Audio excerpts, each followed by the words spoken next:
In my small town in Batangas, everyone knew Lola Rosa, but nobody actually knew her. She lived in a shack made of rusted GI sheets and scrap wood at the edge of the barangay.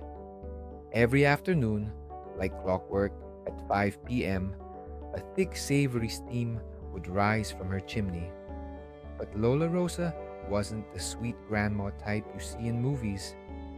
She was loud, her voice was raspy, and she'd wave a wooden ladle at us kids if we got too close to her porch. Go home! Get out of here! She'd yell. We called her the stingy soup lady because we never once saw her give a bowl to anyone.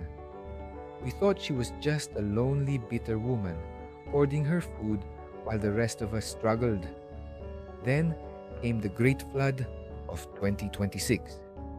The typhoon hit us so hard that the power lines snapped and the local market washed away.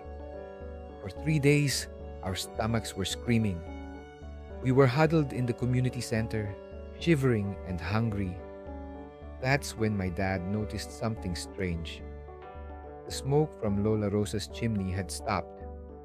Dad and a few neighbors waded through chest-deep water to check on her.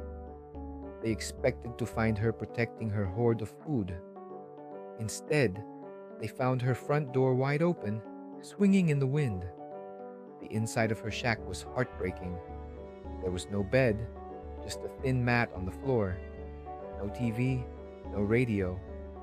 The only thing of value in that entire room was a massive, industrial-sized stockpot sitting on a flickering gas stove. Dad looked inside the pot. It was empty, but it was still warm. On the table next to it was a tattered notebook soaked with rainwater. When he opened it, his hands started to shake. It wasn't a diary. It was a ledger, page after page of every child in the neighborhood. Marco needs extra iron.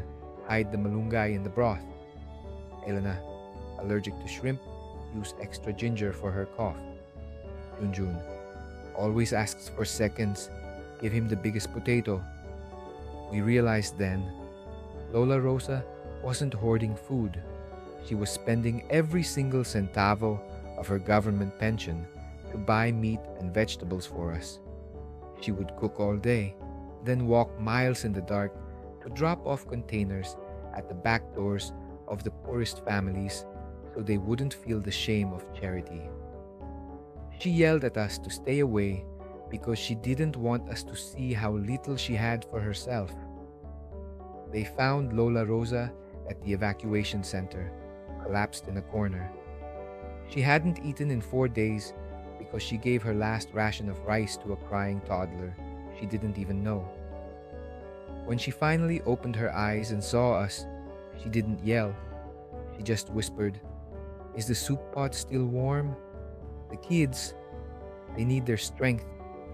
Real heroes don't always wear uniforms. Sometimes they just wear a greasy apron and a heart of gold. Like and follow if you believe kindness is the loudest voice in the world.